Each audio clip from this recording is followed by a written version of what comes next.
നിങ്ങൾ റെക്കോർഡിലുണ്ടാവും, നിങ്ങളുടെയൊക്കെ ചാനലുകളിലെ റെക്കോർഡിലുണ്ടാവും ഞാൻ പറഞ്ഞത്. അതുപോലെ ഇപ്പോഴത്തേക്കുള്ള ഒരു പിടി മാത്രമേ ഉള്ളൂ. മനസ്സിലായില്ലേ? അത്രേ ഉള്ളൂ.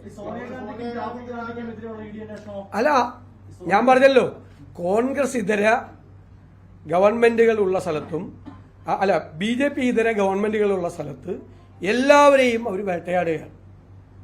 അവർ ഒഴിവാക്കിയിരിക്കുന്ന ഇവിടെ മാത്രമേ ഉള്ളൂ, കേരളത്തിൽ മാത്രമേ ഉള്ളൂ. BJP ഇതര സംസ്ഥാനങ്ങളെ ഒഴിവാക്കിയിരിക്കും. ഇവിടെ ഒരു കേസ് കൊടുക്കില്ലല്ലോ, ഇവിടെ പേടിപ്പിക്കൽ മാത്രമേ ഉള്ളൂ. നേരത്തെ ഒരു നോട്ടീസ് പോയല്ലോ, അതിന്റെ ബാക്കി അവിടെ പോയി. ഒരു നോട്ടീസും ഇല്ല. കരുവന്നൂരത്തെ കേസ് അവിടെ പോയി.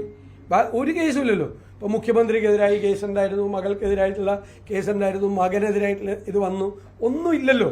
പിന്നെ തുടർച്ച ഒന്നുമില്ല. ഇവിടെ ഇങ്ങനെ തെരഞ്ഞെടുപ്പ് വരുമ്പോൾ ഇങ്ങനൊരു കേസുണ്ടെന്ന് പറഞ്ഞ് ഒന്ന് പേടിപ്പിക്കുക. പേടിച്ചും പോകുന്നുണ്ട് CPM-ഉം നേതൃത്വവും. അല്ലാതെ ഒന്നുമില്ലല്ലോ. ബാക്കിയുള്ളവർക്കെതിരായി ഇന്ത്യയിലെ എല്ലാ സംസ്ഥാനങ്ങളിലെ BJP ഇതര ഗവൺമെന്റുകൾക്കെതിരായും നേതാക്കൾക്കെതിരായും നിരന്തരമായി ED കേസാണ് എല്ലായിടത്തും. അത് സുപ്രീം കോടതി തന്നെ പറഞ്ഞല്ലോ. അപ്പം അടുത്ത് സുപ്രീം കോടതി വിധി തന്നെ ഉണ്ടായല്ലോ, രാഷ്ട്രീയമായിട്ട് EDയെ ഉപയോഗിക്കുകയാണെന്നുള്ളത്. ഇവിടെ വരുമ്പോൾ കേസില്ല.